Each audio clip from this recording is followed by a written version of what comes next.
Hi hello, welcome back to my YouTube channel. ಎಲ್ಲರೂ ಹೇಗಿದ್ದೀರಾ? ಎಲ್ಲರೂ ಚೆನ್ನಾಗಿದ್ದೀರಾ ಅಂತ ಅಂದ್ಕೋತೀನಿ. ನಾನಂತೂ ತುಂಬ ಚೆನ್ನಾಗಿದ್ದೀನಿ. ನಿಮ್ಮ ಪ್ರೆಗ್ನೆನ್ಸಿ ಜರ್ನಿ ಬಗ್ಗೆ ವಿಡಿಯೋ ಮಾಡಿ ಅಂತ ಎಲ್ಲರೂ ಕೇಳಿದ್ರಲ್ವ, ಅದಕ್ಕೋಸ್ಕರ ಈ ವಿಡಿಯೋ ಮಾಡ್ತಾ ಇದ್ದೀನಿ. 1 ಇಯರ್ ಬ್ಯಾಕ್ ಕೂಡ ಕೇಳಿದರು, ಆವಾಗ ನನಗೆ ಮಾಡೋಕ್ಕಾಗಿರಲಿಲ್ಲ. ಅಂದರೆ ನನ್ನ ಸಿಚುಯೇಷನ್ ಯಾವ ಥರ ಇತ್ತು ಅಂತ ನನಗೆ ಗೊತ್ತು, ಬೇರೆ ಯಾರಿಗೂ ಹೇಳ್ಕೊಂಡು ಇಲ್ಲ. ನಾನು ಆ ರೀತಿ ನನ್ನ ಸಿಚುಯೇಷನ್ ಇತ್ತು. ಅದಕ್ಕೋಸ್ಕರ ನಾನು ಯಾವುದೇ ರೀತಿ ವಿಡಿಯೋ ಮಾಡೋಕ್ಕಾಗಲಿಲ್ಲ. 1 ಇಯರ್ ಗ್ಯಾಪ್ ಕೊಟ್ಟಿದ್ದೆ, ಅದಕ್ಕೋಸ್ಕರ ವ್ಯೂವ್ಸ್ ಎಲ್ಲ ಕಡಿಮೆ ಆಗೈತೆ. ತುಂಬ ಬೇಜಾರಾಗುತ್ತೆ. ಪ್ಲೀಸ್ ಯಾರಿನ್ನೂ ನನ್ನ ಚಾನಲ್ಗೆ ಸಬ್ಸ್ಕ್ರೈಬ್ ಮಾಡದೆ ನೋಡ್ತಾ ಇದ್ದೀರಾ, ಪ್ಲೀಸ್ ಬೇಗ ಹೋಗಿ ಸಬ್ಸ್ಕ್ರೈಬ್ ಮಾಡಿ. ಪಕ್ಕದಲ್ಲಿ ಕಾಣ್ತಿರೋ ಬೆಲ್ಲೈಕನ್ನ ಆಲ್ ಅಂತ ಕ್ಲಿಕ್ ಮಾಡಿ. ನಾನು ಯಾವುದೇ ರೀತಿ ಹೊಸ ವಿಡಿಯೋ ಅಪ್ಲೋಡ್ ಮಾಡಿದ್ರು ಫಸ್ಟ್ ನೋಟಿಫಿಕೇಷನ್ ನಿಮಗೆ ಬರುತ್ತೆ. ಮೊದಲನೇದಾಗಿ ನೀವೇ ನನ್ನ ವಿಡಿಯೋನ ನೋಡ್ಬೋದು. ಪ್ಲೀಸ್ ಕೈ ಮುಗ್ದು ಕೇಳ್ಕೊತೀನಿ, ಪ್ಲೀಸ್. ನಂದೊಂದು ದೊಡ್ಡ ಕನಸಿದೆ, ನಾನು ಒಬ್ಬಳು ಯೂಟ್ಯೂಬರ್ ಆಗಬೇಕು ಅಂತ, ಆಯಿತಾ? ನನ್ನ ಆಡ್ಕೊಂಡಿರೋರ ಮುಂದೆ ನಾನು ಚೆನ್ನಾಗಿ ಬದುಕಿ ತೋರಿಸ್ಬೇಕು ಅನ್ನೋದೊಂದು ಛಲ ಇದೆ. ಅದಕ್ಕೋಸ್ಕರ ನಾನು ವಿಡಿಯೋ ಮಾಡ್ತಾಯಿದ್ದೀನಿ.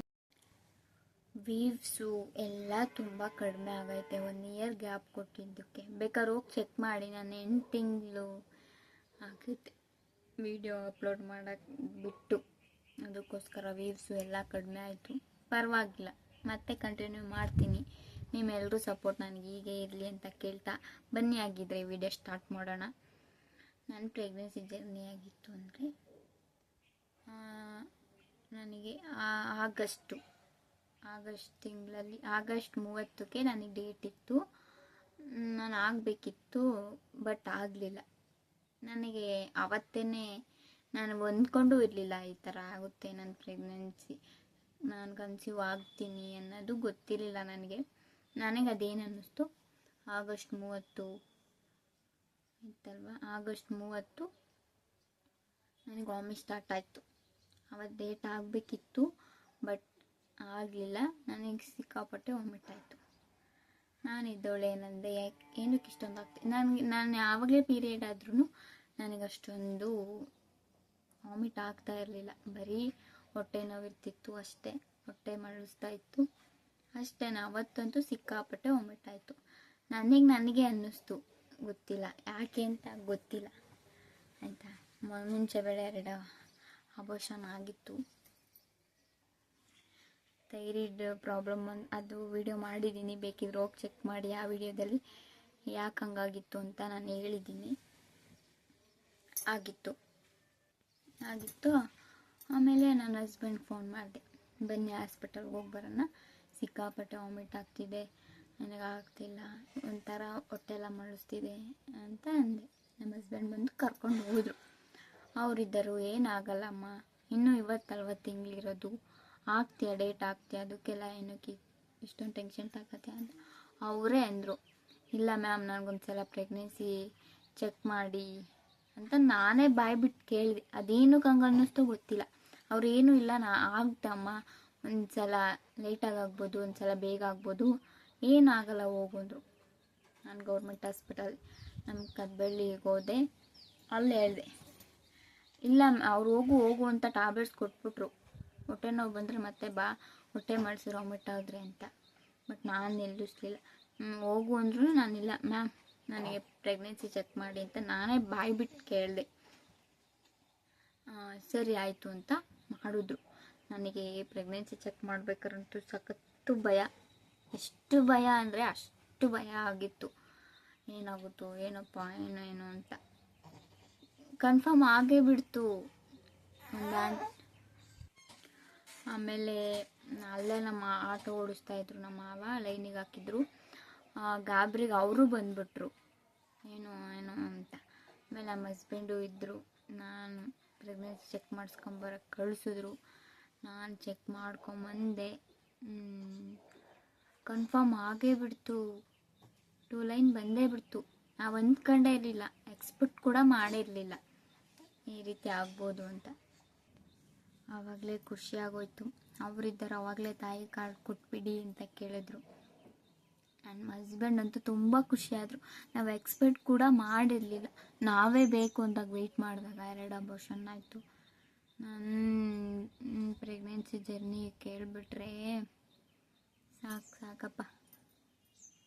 ಅಷ್ಟು ನಾವು ತಿಂದಿದ್ದೀನಿ, ಅಷ್ಟೇ ಅನುಭವಿಸಿದ್ದೀನಿ. ಆಮೇಲೆ ಇದು ನಾವು ಎಕ್ಸ್ಪೆಕ್ಟ್ ಕೂಡ ಮಾಡಿರಲಿಲ್ಲ, ಅದಾಗ ಅದೇ ಕನ್ಫರ್ಮ್ ಆಯಿತು. ಸಖತ್ತು ಖುಷಿ ಆಯಿತು. ಅವಾಗಿಂದನೇ ಅವ್ರು ಹೇಳಿದ್ರು ಡಾಕ್ಟರು, ಮುಂಚೆ ಬ್ಲೀಡಿಂಗ್ ಆಗೈತೆ ಅಂತೀರ, ನೀವು ರೆಸ್ಟಲ್ಲೇ ಇರಬೇಕು, ಅದು ಯಾವಾಗ ಬೇಕಾದ್ರೂ ಏನು ಬೇಕಾದ್ರೂ ಆಗ್ಬೋದು, ಹೇಳೋಕ್ಕಾಗಲ್ಲ ಅಂತ ಹೇಳಿದ್ರು. ಆವಾಗಿಂದನೇ ರೆಸ್ಟಲ್ಲಿರೋಕ್ಕೆ ಸ್ಟಾರ್ಟ್ ಮಾಡಿದೆ.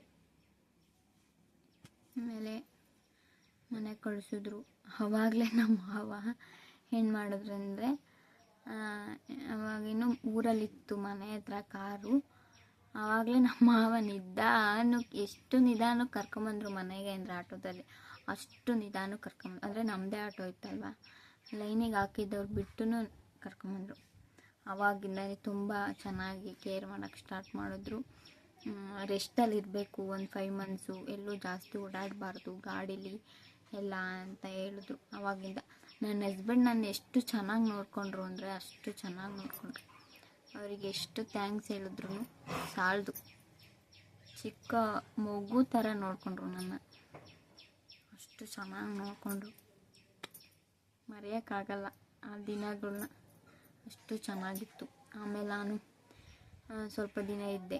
ಇಲ್ಲೇನೇ ಇದ್ರೂ ನಾನು ಅತ್ತೆ ಮನೇಲಿ ಕೆಲಸ ಇದ್ದೇ ಇರುತ್ತಲ್ವ, ಹಾಗಾಗಲ್ಲ ಅಂತ. ಇನ್ನೊಂದು ದಿನ ಏನಾಯಿತು ಅಂದರೆ, ನನಗೆ ಸ್ವಲ್ಪ ಬ್ಲೀಡಿಂಗ್ ಆಯಿತು. ಅಂದರೆ ಅದಾಗ 1 ವೀಕಿಗೆ ಬ್ಲೀಡಿಂಗ್ ಕಾಣಿಸ್ಕೊತು. ನನಗೆ ಸಿಕ್ಕಾಪಟ್ಟೆ ಭಯ ಆಗ್ಬಿಡ್ತು. ಎಷ್ಟು ಅಂದರೆ ಅಷ್ಟು ಆಗೋಗ್ಬಿಡ್ತು. ಆಮೇಲೆ ಹಾಸ್ಪಿಟಲ್ಗೆ ಹೋಗಿ ಸ್ಕ್ಯಾನಿಂಗ್ ಮಾಡಿಸಿದ್ವಿ. ಹಾಸ್ಪಿಟಲ್ಗೆ ಹೋದ್ವಿ. ನಾವು ಮುಂಚೆ ಎಲ್ಲಿ ಪ್ರೆಗ್ನೆನ್ಸಿ ಟೆಸ್ಟ್ ಮಾಡಿಸಿದ್ವು ಅಲ್ಲಿಗೆ ಹೋದ್ವಿ, ಗೌರ್ಮೆಂಟ್ ಹಾಸ್ಪಿಟಲ್ಗೆ. ಅವರಿದ್ದವರು ಏನಾಗಲ್ಲ ಅಂದು, ಹಂಗಾರ ಒಂದು ಸ್ಕ್ಯಾನಿಂಗ್ ಮಾಡಿಸಿ ಅಂತ ಬರ್ಕೊಟ್ರು. ನಾವು ಸ್ಕ್ಯಾನಿಂಗಿಗೆ ಹೋಗಿ 1 ದಿನ ಪೂರ್ತಿ ಸ್ಕ್ಯಾನಿಂಗಿಗೆ ವೆಯ್ಟ್ ಮಾಡಿದ್ವಿ, ಅಷ್ಟು ಜನ ಇದ್ದರು. ಅಲ್ಲಿ ಮಾಡಿದಾಗ ಇನ್ನೊಂದು ಸ್ವಲ್ಪ ದಿನ ಬಿಟ್ಟು ಮಾಡಿಸಿ ಅಂತ ಅಂದರು. ನನಗೂ ನನ್ನ ಹಸ್ಬೆಂಡ್ಗೂ ಸಿಕ್ಕಾಪಟ್ಟೆ ಭಯ. ಆವಾಗಲೇ ಕಾರ್ ತೊಗೊಂಬಂದ್ಬಿಟ್ರು. ಇಲ್ಲ, ಕಾರ್ ತೊಗೊಂಬಂದು ಅಂದರೆ ಬ್ಲೀಡಿಂಗ್ ಆಯಿತು ಅಂತ ಹಾಸ್ಪಿಟಲ್ಗೆ ಕಾರಲ್ಲಿ ಹೋಗಿದ್ವಿ.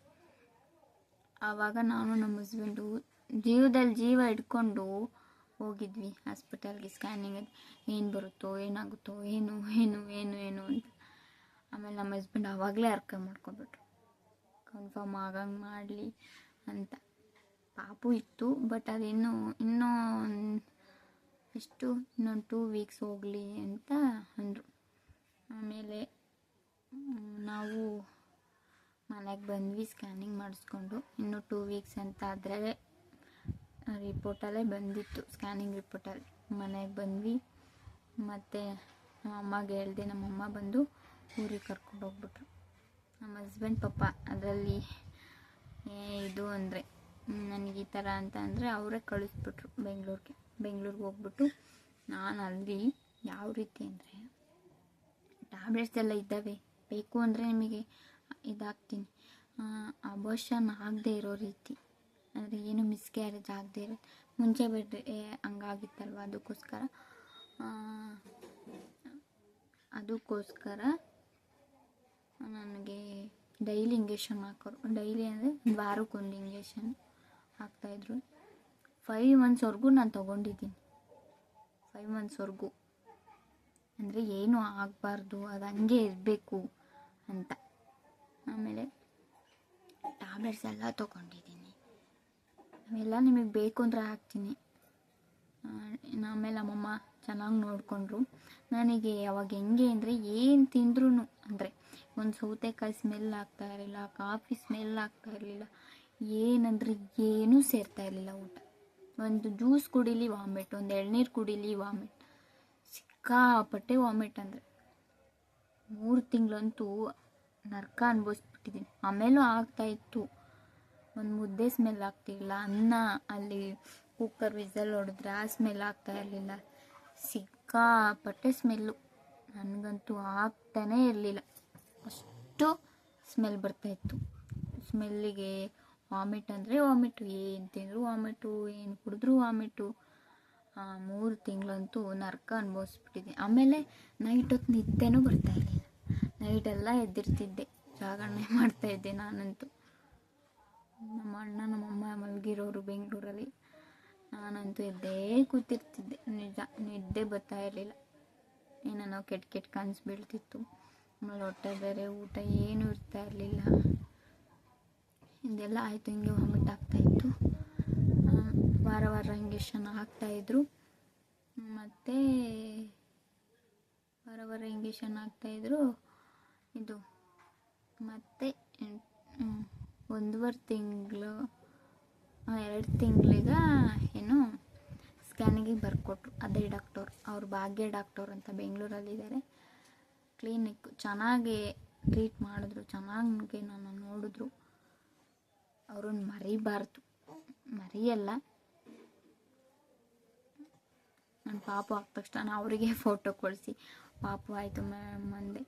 ಅವ್ರು ಸೀಸರಿನ ನಾರ್ಮಲ್ಲ ಅಂತೆಲ್ಲ ಕೇಳಿದ್ರು. ನಂಗೆ ರೆಸ್ಪಾನ್ಸ್ ಮಾಡಿ ನನ್ನ ಮಗ ಅಂತ ಹೇಳ್ತಾ ಇದ್ದೀನಿ, ವಿಡಿಯೋ ಮಾಡೋಕ್ಕಾಗ್ತಾಯಿಲ್ಲ. ಆಮೇಲೆ ಸ್ಕ್ಯಾನಿಂಗ್ ಮಾಡ್ಸೋಕ್ಕೆ ಹೋದ್ವಿ. ಅದರಲ್ಲಿ ಪಾಪು ಆಡ್ಬಿಟ್ಟು ಬಂತು. ಆ ಆಡ್ಬಿಟ್ಟು ಕೇಳಿದ ತಕ್ಷಣ ಇನ್ನು ಮೊದಲನೇದಲ್ವಾ, ಏನೋ ಒಂಥರ ಖುಷಿ. ಸ್ಕ್ಯಾನಿಂಗ್ ರಿಪೋರ್ಟ್ ನೋಡಿದ ತಕ್ಷಣ ತುಂಬ ಅಂದರೆ ತುಂಬ ಖುಷಿ ಆಯಿತು. ಎಷ್ಟು ಖುಷಿ ಆಯಿತು ಅಂದರೆ ಅಷ್ಟು ಖುಷಿ ಆಯಿತು. ಆಡ್ಬಿಟ್ಟು ಕೇಳಿದಾಗಂತೂ ಎಷ್ಟು ಅಂದರೆ ಅದು ಹೇಳ್ಕೊಳಕ್ಕಾಗಲ್ಲ, ಅಷ್ಟು ಖುಷಿ ಆಗುತ್ತೆ. ಅಷ್ಟಾಯಿತು. ಆಮೇಲೆ ಆಮೇಲೆ ನಾನು ಬಂದೆ, ಮನೆಗೆ ಬಂದು ಸ್ಕ್ಯಾನಿಂಗ್ ರಿಪೋರ್ಟ್ ತಗೊಂಡು ಎಲ್ಲ ಚೆನ್ನಾಗಿತ್ತು. ಪಾಪು ಹಾರ್ಟ್ಬೀಟೆಲ್ಲ ಚೆನ್ನಾಗೈತೆ, ಹುಷಾರಾಗಿರಿ ಅಂತ ಹೇಳಿ ಕಳಿಸಿದ್ರು. ಮತ್ತು ಹಂಗೆ ಟ್ಯಾಬ್ಲೆಟ್ಸ್ ಎಲ್ಲ ಕಂಟಿನ್ಯೂ ಮಾಡಿದೆ. ಇಂಜೆಕ್ಷನ್ ಎಲ್ಲ ವಾರ ವಾರ ಹಾಕಿಸ್ಕೊತಾ ಇದ್ದೆ. ಚೆನ್ನಾಗಿತ್ತು. ಪಾಪು ಬೆಳವಣಿಗೆ ಎಲ್ಲ ಚೆನ್ನಾಗಿತ್ತು. 3 ಮಂತ್ಸ್ ಅಲ್ಲೇ ಇದ್ದೆ ಬೆಂಗಳೂರಲ್ಲಿ. ಆಮೇಲೆ ಮತ್ತೆ 3 ಮಂತ್ಸಿಗೆ ಮತ್ತೆ ಬರ್ಕೊಟ್ರು. ಆವಾಗ ನಮ್ಮ ಪಾಪು ಎಷ್ಟು ವೆಯ್ಟ್ ಇದೆ ಅಂತ ಬಂತು. ನನಗಂತೂ ತುಂಬ ಖುಷಿ ಆಯಿತು. ಹಂಗೆ ಜರ್ನಿ ಸ್ಟಾರ್ಟ್ ಆಯಿತು. 3 ತಿಂಗಳು 3 ಮಂತ್ಸ್ ಪಾಪು ಹೆಂಗಿತ್ತು, ಎಷ್ಟು ಗ್ರಾಮ್ ಅಂತ ಅವೆಲ್ಲ ಹೇಳ್ಕೊಳಕ್ಕಾಗಲ್ಲ, ಅಷ್ಟು ಖುಷಿಯಾಗುತ್ತೆ. ಆಮೇಲೆ 3 ಮಂತ್ಸ್ ಇದ್ದೆ. ಹಸ್ಬೆಂಡು 3 ತಿಂಗಳು ಅಲ್ಲೇ ಇದ್ದೆ ನಾನು. ಮತ್ತು 4 ತಿಂಗಳು ಅಲ್ಲೇ ಇದ್ದೆ. ಆಮೇಲೆ 5ನೇ ತಿಂಗಳಿಗೆ ನಮ್ಮ ಹಸ್ಬೆಂಡ್ ಬಂದು ಬೆಂಗಳೂರಿಂದ ಊರಿಗೆ ಕರ್ಕೊಂಬಂದರು. ಊರಿಗೆ ಕರ್ಕೊಬಂದ್ಮೇಲೂ ಅಷ್ಟೇ ನಾನೇನು ಅಷ್ಟು ಕೆಲಸ ಮಾಡ್ತಾ ಇರಲಿಲ್ಲ. ರೆಸ್ಟಲ್ಲಿರಬೇಕು 5 ಮಂತ್ಸು ಅಂತ ಹೇಳಿದ್ರು. ಆಮೇಲೆ ಕಾರಲ್ಲೂ ಅಷ್ಟೇ ಅಷ್ಟು ನಿಧಾನವಾಗಿ ಕರ್ಕೊಂಬಂದರು ಹಸ್ಬೆಂಡ್. ನಮ್ಮ ಹಸ್ಬೆಂಡ್ ಇಬ್ಬರೇ ಬಂದ್ವಿ. ಅಷ್ಟು ನಿಧಾನಕ್ಕೆ ಬೆಂಗಳೂರಿಂದ ಊರಿಗೆ ಬರೋ ತನಕ ನಿಧಾನಕ್ಕೆ ಕರ್ಕೊಂಬಂದರು. ನಮ್ಮದೇ ಕಾರು. ಎಷ್ಟು ನಿಧಾನಕ್ಕೆ ಅಂದರೆ ಹೇಳೋಕ್ಕಾಗಲ್ಲ, ಅಷ್ಟು ನಿಧಾನಕ್ಕೆ ಕರ್ಕೊಂಬಂದರು. ಇಲ್ಲಿ ಊರಿಗೆ ಬಂದಮೇಲೂ ಅಷ್ಟೇ ನಮ್ಮ ಹಸ್ಬೆಂಡ್ ಅಷ್ಟೇ ಸಪೋರ್ಟ್ ಮಾಡಿದ್ದಾರೆ. ಅವರೇ ಪಾಪ ತುಂಬ ಕೆಲಸ ಮಾಡ್ತಾಯಿದ್ರು. ನನ್ನ ಕೆಲಸ ಎಲ್ಲ ಅವರೇ ಮಾಡ್ತಾಯಿದ್ರು, ಆಯಿತಾ. ಆಮೇಲೆ 5 ಮಂತ್ಸ್ ಆದಮೇಲೂ ಅಷ್ಟೇ ಕೆಲಸ ಮಾಡ್ತಾಯಿದ್ರು. ಆಮೇಲೆ 5 ಮಂತ್ಸ್ ಆದಮೇಲೆ ನಾನು ಕೆಲಸ ಮಾಡೋಕ್ಕೆ ಸ್ಟಾರ್ಟ್ ಮಾಡಿದೆ. ನಾನು ಅಷ್ಟು ಕೆಲಸ ಮಾಡಿದ್ದೀನಿ, ಬಟ್ ನನಗೆ ನಾರ್ಮಲ್ ಡೆಲಿವರಿ ಆಗಲೇ ಇಲ್ಲ. ಎಷ್ಟು ಅಂದರೆ ನಾನು 5 ತಿಂಗಳು ಎಷ್ಟು ಕೆಲಸ ಮಾಡಿಲ್ವೋ ಅಷ್ಟೇ ಕೆಲಸನ 4 ಮಂತ್ಸಲ್ಲಿ ಮಾಡಿದ್ದೆ. ನಂಬ್ತೀರಾ ನೀವು? 4 ಮಂತ್ಸ್ ಅಷ್ಟೇ ಕೆಲಸ ಮಾಡಿದ್ದೆ. ತುಂಬ ಕೆಲಸ ಮಾಡಿದೆ, ಆದರೂ ಆಗಲಿಲ್ಲ. ಏನು ಗೊತ್ತಾ, ಈಗ ನನ್ನ ಫ್ರೆಂಡ್ ಒಬ್ಬಳು ಅನುಷಾ ಅಂತ ಇದ್ದಾಳೆ. ಅವಳು ಈ ವಿಡಿಯೋ ನೋಡ್ತಾ ಇದ್ರೆ ಗೊತ್ತಾಗುತ್ತೆ. ಅವಳು ಏನೂ ಕೆಲಸ ಮಾಡಿಲ್ಲ, ಆರಾಮಾಗಿದ್ಲು. ಅವಳಿಗೆ ನಾರ್ಮಲ್ ಆಗೈತೆ. ನಾನೆಲ್ಲ ಕೆಲಸ ಮಾಡಿ ನನಗೆ ಸಿಸೇರಿಯನ್ ಆಯಿತು. ಏನು ಹೇಳ್ತೀರಾ ಇದಕ್ಕೆ? ಜರ್ನಿ ಅಂತೂ ಸಖತ್ತಾಗಿತ್ತು. ಅದಾದಮೇಲೆ ಅಷ್ಟೇ ಕಷ್ಟ ಬಿದ್ದಿದ್ದೀನಿ. ಅಷ್ಟೇ ಚೆನ್ನಾಗಿರೋ ಮುದ್ದಾಗಿರೋ ನನ್ನ ಮಗ ಹುಟ್ಟ. ಅಷ್ಟೇ ಚೆನ್ನಾಗಿದ್ದಾನೆ. ನಾನು ಅಷ್ಟು ಚೆನ್ನಾಗಿಲ್ಲ, ನನ್ನ ಮಗ ಅಷ್ಟು ಚೆನ್ನಾಗಿದೆ. ಅಷ್ಟು ಕಲರಾಗಿದ್ದಾನೆ. ನನ್ನ ಹಸ್ಬೆಂಡ್ ಅವಾಗಿದ್ದಾನೆ. ಚೆನ್ನಾಗಿ ತಿನ್ಸೋಕ್ಕೆ ಸ್ಟಾರ್ಟ್ ಮಾಡಿದ್ರು. ಅಷ್ಟೇ ಕೇರ್ ಮಾಡ್ತಾಯಿದ್ರು, ಅಷ್ಟೇ ಚೆನ್ನಾಗಿ ನೋಡಿಕೊಂಡ್ರು, ಅಷ್ಟೇ ಹೆಲ್ಪ್ನೂ ಮಾಡಿಕೊಟ್ರು ಅಷ್ಟೇ, ಕೆಲಸನೂ ಮಾಡಿಕೊಟ್ರು. ಅವನ್ನೆಲ್ಲ ಮರೆಯೋಕ್ಕಾಗಲ್ಲ. 5 ಮಂತ್ವರೆಗೂ ಇಷ್ಟು ನನ್ನ ಜರ್ನಿ. ಇದು ಲಾಂಗ್ ಆಯಿತು ವೀಡಿಯೋ.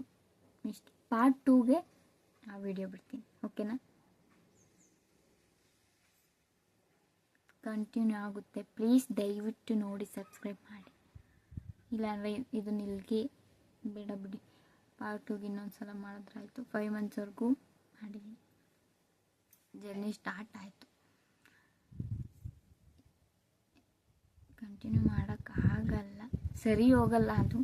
ಇನ್ನು 5 ಮಂತ್ಸಿಂದ 9 ಮಂತ್ಸ್ವರೆಗೂ ಯಾವ್ಯಾವ ರೀತಿ ಇತ್ತು ಅಂತ ನೆಕ್ಸ್ಟ್ ವಿಡಿಯೋದಲ್ಲಿ ವಿಡಿಯೋ ಮಾಡಿ ಅಪ್ಲೋಡ್ ಮಾಡ್ತೀನಿ. ಇಷ್ಟು ನಂದು 1 ಮಂತಿಂದ 5 ಮಂತ್ಸ್ವರೆಗೂ ಪ್ರೆಗ್ನೆನ್ಸಿ ಜರ್ನಿ. ಸಿಮ್ಟಮ್ಸು ಯಾವ್ಯಾವಿತ್ತು ಅಂತ ಹೇಳಿದ್ದೀನಿ. ಯಾರಿನ್ನೂ ನನ್ನ ಚಾನಲ್ಗೆ ಸಬ್ಸ್ಕ್ರೈಬ್ ಮಾಡದೆ ನೋಡ್ತಾ ಇದ್ದೀರಾ, ಪ್ಲೀಸ್ ಬೇಗ ಹೋಗಿ ಸಬ್ಸ್ಕ್ರೈಬ್ ಆಗಿ ಪಕ್ಕದಲ್ಲಿ ಕಾಣ್ತಿರೋ ಬೆಲ್ಲೈಕನ್ನ ಕ್ಲಿಕ್ ಮಾಡಿ. ನನ್ನ ಪ್ರೆಗ್ನೆನ್ಸಿ ಜರ್ನಿ ಬಗ್ಗೆ ಕೇಳಿ ನಿಮ್ಗೆ ಏನು ಅನ್ನಿಸ್ತು ಅಂತ ಪ್ಲೀಸ್ ಕಮೆಂಟ್ ಬಾಕ್ಸಲ್ಲಿ ಕಮೆಂಟ್ ಮಾಡಿ. ಮುಂದಕ್ಕೆ 5 ಮಂತ್ಸಿಂದ 9 ಮಂತ್ಸ್ವರೆಗೂ ವಿಡಿಯೋ ಬೇಕು ಅಂದರೆ ಪ್ಲೀಸ್ ಕಮೆಂಟ್ ಬಾಕ್ಸಲ್ಲಿ ಕಮೆಂಟ್ ಮಾಡಿ, ನಾನು ಮಾಡ್ತೀನಿ ಆಯಿತಾ? ಇಲ್ಲ ಅಂದರೆ ಏನು ಮಾಡೋಕ್ಕೋಗಲ್ಲ. 1 ಮಂತಿಂದ 5 ಮಂತ್ಸ್ವರೆಗೂ ಇಷ್ಟೇ ವಿಡಿಯೋ ಅಲ್ಲಿ.